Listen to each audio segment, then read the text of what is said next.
Os principais nomes do cenário político passam por aqui. Café com Política. Hoje, recebendo aqui nos estúdios da FM O Tempo, o vereador pela capital mineira, Bruno Pedralva, do PT. Vereador, muito bom dia, obrigado por estar conosco aqui na FM O Tempo. Bom dia, Guilherme, bom dia, Adriana. Bom dia, vereador, obrigado, viu, pela presença, seja muito bem-vindo. A gente tem muitos assuntos para falar, né? Eleição, SUS, a questão dos transplantes, privatização, piso da enfermagem, a questão do aeroporto Carlos Prates, mas eu queria trazer um assunto que é de hoje e a gente está na pauta do dia, que é a questão das eleições, né? Principalmente com a informação de que o ministro Alexandre Silveira tá para colocar o nome dele na disputa. E de que forma pode interferir também aí no quadro do PT para a disputa das eleições à prefeitura? Pois é, a gente tem uma preocupação muito grande, né, com as eleições agora de 2024, porque é evidente, né, que a gente conseguiu, em âmbito nacional, colocar o Brasil de novo no rumo da democracia, né, do desenvolvimento com justiça social, com a eleição do presidente Lula, mas que o bolsonarismo, que é a extrema-direita, ainda tem, né, uma força, né, em alguns setores da sociedade e tudo indica que eles vão vir fortes para as eleições aqui em Belo Horizonte. Eu acho que a nossa primeira missão nas eleições de 2024 é salvar Belo Horizonte do bolsonarismo. Olha o que representou, né, a gestão Bolsonaro para o Brasil, né, em termos aí de falta de perspectiva de compromisso democrático, de piora das condições de vida do povo, né? Da pobreza, do desemprego, da inflação. Então a gente não pode deixar essa realidade ser vir para Belo Horizonte, né? Então a nossa primeira preocupação é realmente garantir que as forças democráticas estejam unificadas e fortes para as eleições, para a gente não permitir que o bolsonarismo ou, né, a turma do Zema, que cada vez mais está junto e misturada com o Bolsonaro, né, gente? Todo mundo acompanhou assim a homenagem ao Bolsonaro, né, recentemente, com o título de cidadão honorário que o Zema entregou para ele lá na Assembleia, e a gente ficou assim, quase que um abraço de afogados, né, Guilherme? Que o Bolsonaro está numa situação de declínio político, de perda de força, e o Zema parece que está dando um abraço de afogados. Então, nossa primeira preocupação é essa, né? É claro que o ministro Alexandre é um ator super importante na política mineira hoje, né? Mas a gente acredita que o fundamental é que a gente tenha a unidade do campo democrático e também que o PT se coloque, né? Não sei se vocês estão sabendo, nesse sábado, a nossa presidenta nacional, Gleice Hoffmann, vem a Belo Horizonte, né? A direção nacional teve uma reunião nessa semana, corroborando uma posição já do diretório municipal do PT de Belo Horizonte, para que a gente, neste final de semana, bata o martelo em relação à pré-candidatura própria do PT para a Prefeitura de Belo Horizonte. A gente está dialogando para ver se a gente já consegue uma unidade em torno de um nome, né? De um companheiro ou de uma companheira que possa nos representar nesse momento, mas a gente defende, né? Eu, enquanto vereador, ressoando, né, a vontade dos movimentos sociais e populares aqui da nossa cidade, que o PT apresente o nome como pré-candidato aqui para a Prefeitura. E aí eu quero lhe perguntar em duas frentes específicas, vereador. A primeira é: essa união e essa busca por uma unidade no campo de esquerda é uma construção que avalia e considera que o prefeito de Belo Horizonte, Fouad Noman, é alguém que está passível e com possibilidades de estar nesta aliança? Hoje a gente viu críticas de um próprio integrante do PSD ao dizer: as alianças mais recentes do prefeito o levaram para uma centro-direita ou para uma direita. Qual é a avaliação que o PT e a bancada de esquerda têm a respeito da posição do que é o prefeito da capital? Bom, o prefeito Fouad, ele é um aliado tático, né, do campo da esquerda neste momento aqui em Belo Horizonte, porque realmente ele ele apoiou o presidente Lula, né? Isso, claro que a gente é grato por esse apoio, e do ponto de vista da política concreta, em alguns pontos ele acerta, né, na cidade de Belo Horizonte, inclusive em diálogo com o governo Lula. Nós tivemos, por exemplo, a decisão federal de fechar o aeroporto Carlos Prates, que foi correta, e o Fouad está apoiando para transformar aquele espaço em um espaço que seja de parque, de área de lazer, né, que a comunidade da Noroeste precisa e merece, mas também de moradia popular, que é uma prioridade do governo Lula. Também o prefeito Fouad acertou recentemente, em diálogos com o nosso governo federal, por exemplo, para socorrer os hospitais da Rede SUS, gente. Realmente, esses anos de Bolsonaro levaram o Sistema Único de Saúde no Brasil, mas em Belo Horizonte é uma situação dramática. Os nossos hospitais, né, Risoleta, né, o Baleia, Santa Casa, enfim, próprio Odilon, assim, com situações financeiras muito difíceis. Então nós tivemos recentemente, todo mundo noticiou, o anúncio de mais de 100 milhões, né, anuais destinados pelo governo federal para os hospitais aqui de Belo Horizonte, 180 milhões para os hospitais de Minas Gerais como um todo. Então, isso são acertos, né, dessa relação positiva entre o FUAD e o governo federal. Importante lembrar das obras do anel rodoviário também, né, gente, que é algo muito importante para o povo de Belo Horizonte. Enfim, acho que são pontos que acertam. Mas o FUAD errou, na minha opinião, em alguns pontos. Por exemplo, a mudança do plano diretor, que deu isenção, né, da outorga onerosa, que é uma forma de tributação para as grandes construtoras que vão construir na região da Savassi. A gente foi duramente, né, assim, fizemos uma crítica dura ao prefeito FUAD em relação a isso. Então, assim, o prefeito FUAD, a gente não descarta uma aliança com ele, né?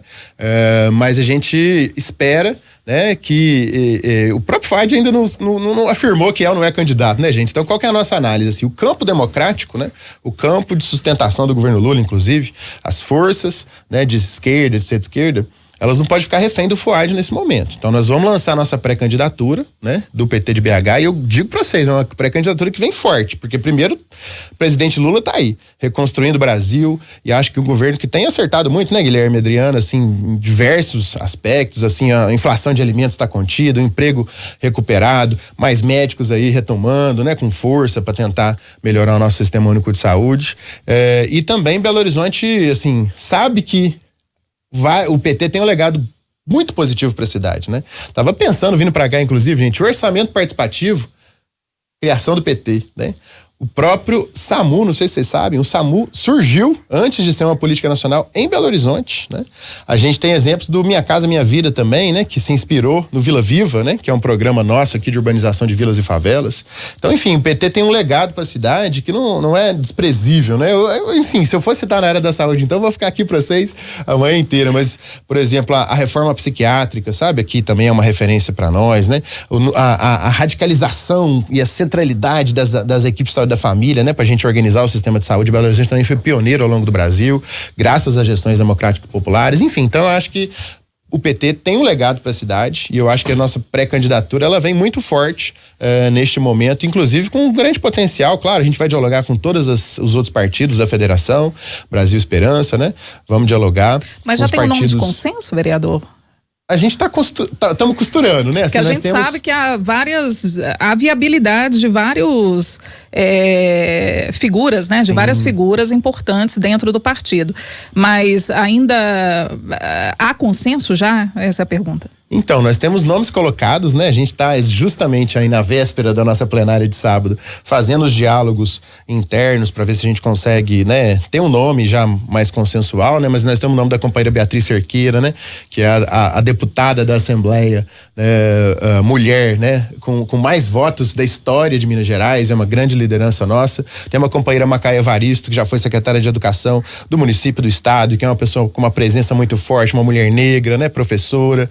E temos também o nome do companheiro Rogério Correia, né? Que é hoje eu diria que o Rogério é um orgulho para Belo Horizonte, né? É um companheiro que há muitos anos, né? Luta aqui na nossa cidade, no Brasil. Hoje nos representa muito bem lá na CPMI do golpe, né, gente? Acho que todo mundo tá muito feliz de ver a atuação do Rogério lá, botando a história, né, da tentativa de golpe que sofremos no dia 8 de janeiro em pratos limpos, né?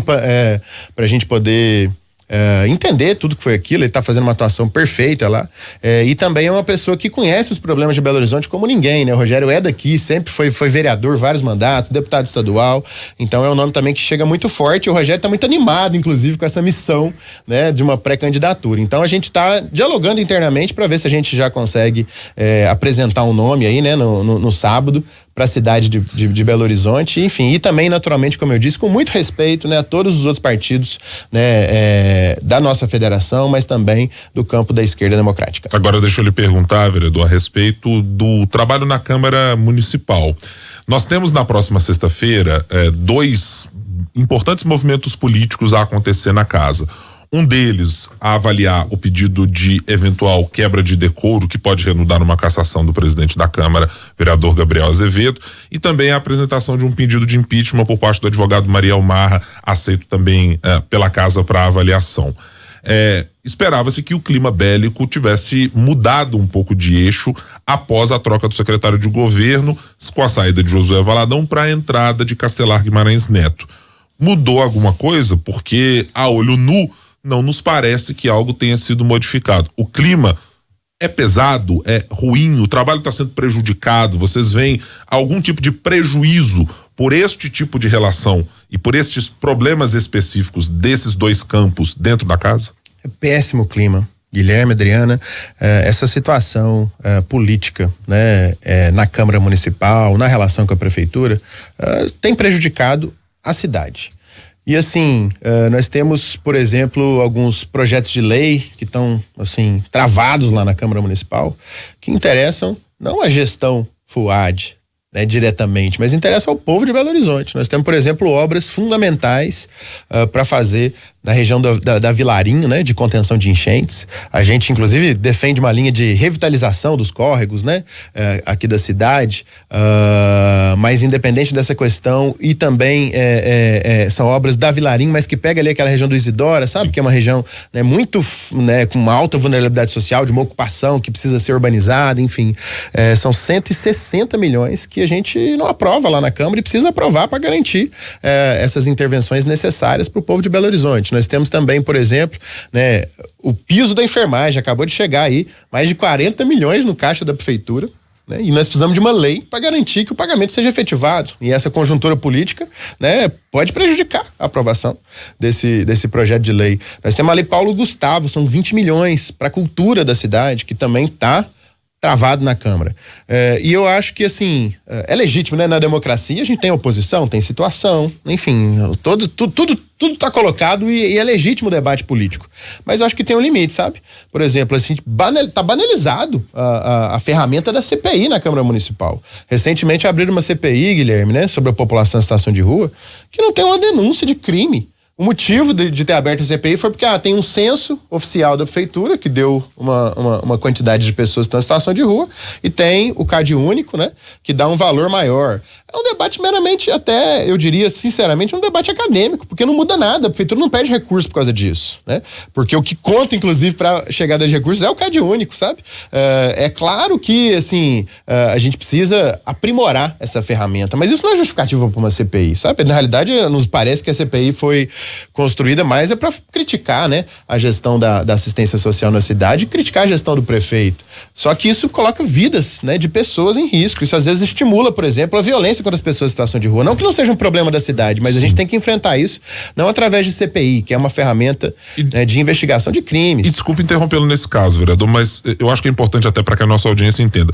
Quem tem interesse em fazer isso? Quer dizer, há os nomes colocados que estão na CPI, mas a quem interessa desgastar especificamente esta área na Prefeitura de Belo Horizonte? A oposição, né? Assim, na véspera de eleição, não tenho dúvida, e também esse campo que eu chamaria, né? Como até defini num artigo recentemente publicado, no Jornal Brasil de Fato, de que é uma oposição bolsonarista, a turma da direita, da extrema direita, que tem um projeto para cuidar, né, ou, aliás, para não cuidar das pessoas que estão em situação de rua, que foi apresentado muito em torno daquele projeto de lei 340, que deu muita polêmica, mas retirada de pertences, que o STF agora recentemente proibiu, por exemplo, dar multa para as pessoas que estão em situação de rua, né, para as famílias que têm uma pessoa em situação de rua. São projetos são propostas que eu acho que estão tentando ser legitimadas através da CPI, né? E a gente naturalmente questiona, porque a gente acha que, claro, é um problema grave, né? Mas é um problema de Belo Horizonte e do Brasil, fruto da miséria, né? Fruto do aumento da pobreza do país, em especial pelas políticas nacionais, né? Que levaram aí ao aumento da pobreza no nosso país. A população em situação de rua, Adriana, no Brasil aumentou 211%. Nós estamos com quase 300 mil pessoas em situação de rua no Brasil. São Paulo, em especial, vive um drama, né? E a gente precisa enfrentar isso com o quê? Com políticas de moradia para as pessoas em situação de rua, de emprego, né? Renda, educação, saúde. É assim que a gente vai conseguir resolver o problema, né, das pessoas em situação de rua, e não expulsando o povo da rua, né? E não maltratando essas pessoas, retirando pertences, né, ou multando as famílias. Não é assim que a gente resolve esse problema. Vereador, dentro desse clima mais hostil em que se encontra a Câmara de Vereadores, o PT se posiciona de que forma? PT tá com o Gabriel, tá com a família Aro, sendo bem objetivo? Bom, Adriana, a gente ainda não tem uma posição firmada da bancada do PT a respeito, né, dessa votação na sexta-feira. Nós estamos dialogando, nós vamos dialogar com o Gabriel, nós vamos dialogar com o Juliano Lopes, que é o vice-presidente da casa, tentando encontrar uma saída que seja, digamos assim, de preservação das instituições democráticas da cidade e também que, como eu disse, destrave a pauta da Câmara para a gente votar, né, as questões que são legítimas e necessárias para o povo de Belo Horizonte, né? Eu citei aqui o piso da enfermagem, a questão, né, dos empréstimos, a questão da Lei Paulo Gustavo da Cultura. A gente tem uma preocupação, Adriana e Guilherme, que a gente não repita, né, a história que já aconteceu no nosso Brasil no contexto do golpe contra a presidenta Dilma, né? O Eduardo Cunha, né, de uma forma assim, né, estardalhada, né, assim, criminosa até, né? Ele acabou levando o Brasil pro buraco, né? Assim, um impeachment contra a presidenta Dilma sem crime, né? Ele acabou gerando um período de crise econômica no nosso país e de crise política que resultou no Bolsonaro, no bolsonarismo e quase numa ruptura democrática no Brasil. No 8 de janeiro, né? Realmente as pessoas que foram a Brasília foram para tentar dar um golpe no Brasil. Então isso tudo, na nossa opinião, é consequência, sabe? De uma ruptura democrática, porque como eu disse, assim, no campo democrático, a gente faz oposição, a gente tem críticas, né? A gente... É legítimo, mas tem um limite, Guilherme, sabe? Tem um limite, eu acho que a Câmara de Belo Horizonte tá infelizmente... rompendo os limites do que é a disputa democrática. Mas sabe? Deixa eu lhe perguntar. Então, se tem impeachment de um lado, né? Impeachment contra o Gabriel, impeachment contra o Fuad, eu acho que quem sai perdendo é a cidade de Belo Horizonte. Nós precisamos resolver isso. É claro que a saída não é fácil, né, Guilherme? Nós sabemos exatamente qual que é a saída disso. Então, o PT ainda não tem uma posição. Nós estamos em diálogo para que na sexta-feira a gente se coloque, se posicione publicamente. E desculpe interrompê-lo novamente, vereador, é para perguntar objetivamente sobre o que é apresentado do ponto de vista legislativo. Na denúncia que é feita pela vereadora, ex-vereadora e ex-presidente da Câmara, Nelly Aquino, há menção a casos específicos sobre a conduta do presidente da casa. Ou seja, no episódio envolvendo a vereadora Flávia Borges, no episódio envolvendo os vereadores do PDT, Bruno Miranda, Miltinho CGE e Wagner Ferreira, outros também mencionando a CPI da Pampulha. Objetivamente, do ponto de vista legislativo, o senhor enxerga que ali há elementos para uma indicação de fato de quebra de decoro pela postura adotada pelo vereador? Não há dúvida, na minha opinião. Inclusive, a gente já fez essa crítica pública, Guilherme, né? Tanto no episódio das agressões à vereadora Flávia Borges, quanto as agressões aos colegas do PDT, quanto, inclusive, o Wagner, né? Que foi o principal agredido, tanto em relação à condução da CPI, na nossa opinião, houve equívocos por parte do presidente Gabriel. A gente já fez essas críticas publicamente. No caso da CPI da Lagoa da Pampulha, é outra questão, né, gente? Assim, é claro que é um pepino a Lagoa da Pampulha, né? Não é uma solução, não tem uma solução fácil, né? Porque é algo estruturante. Tem a questão do saneamento básico da região de Contagem e de Belo Horizonte, que acaba alimentando a poluição na Lagoa da Pampulha, e é um desafio que é também técnico, né? E, inclusive, uma CPI que terminava indiciando servidores públicos que estavam lá fazendo o seu trabalho, sem nenhum indício de corrupção, sem nenhuma prova de crime, né? Então, assim, é realmente o caso da CPI da Lagoa da Pampulha, na minha opinião, foi um caso em que o limite ali da disputa política dentro da democracia foi rompido, porque foi mais uma ferramenta para fazer oposição, na minha opinião, de forma desqualificada, do que efetivamente, né, algo que identificou algum crime que precisasse de um real indiciamento. Então, na nossa opinião, Guilherme, como eu disse, a gente já fez essas críticas publicamente no plenário da casa, né, nas nossas manifestações públicas, e esses fatos, eles realmente preocupam e não temos dúvida que eles também estão levando essa situação de crise institucional que prejudica o povo de Belo Horizonte. Repito, nós queremos uma solução que garanta que a Câmara funcione atendendo às necessidades do povo. O povo não está interessado em saber se é Gabriel Azevedo, se é Juliano Lopes, se é quem que vai estar na presidência da Câmara. O povo quer saber o que a Câmara vai fazer para melhorar os problemas da cidade. Vereador, o senhor e o PT, de certa forma, já sentou para conversar com o Marcos Crispim, ex-corregedor da Câmara? Diretamente com o Marcos Crispim, não, né? A gente tem dialogado com vários colegas vereadores da casa, né? Mas me parece que o episódio com o Crispim também é mais uma sinalização dessa degradação, assim, institucional, sabe, da Câmara de Belo Horizonte, porque eu acredito que né, gravar um vereador, né, assim, expor em redes sociais é uma conduta, eu acho que também questionável, né, assim, porque afinal de contas me parece que o Crispim, ele foi tensionado mesmo, né, de vários lados, e eu acho que o que a gente tem que fazer é preservar as pessoas, e eu acredito que a postura, inclusive, de exposição ao Marcos não foi adequada. Nós estamos conversando com o vereador de Belo Horizonte, Bruno Pedralva, do PT. No Café com Política. Hora do bate-pronto. Chegamos, vereador, ao momento em que fazemos perguntas curtas e respostas na mesma proporção. Combinados? Combinados. Então vamos a elas. Os desempenhos anteriores do PT nas últimas eleições municipais preocupam para o atual pleito? Sim, mas nós temos esperança que com Lula e com o legado do PT a gente reverte essa situação. Há clima para cassação do presidente da Câmara, Gabriel Azevedo? Sim, me parece que é o mais provável, embora não esteja totalmente definido. Há clima para a aceitação de um pedido de impeachment contra o prefeito de Belo Horizonte, Fuad Noman? Pouco provável.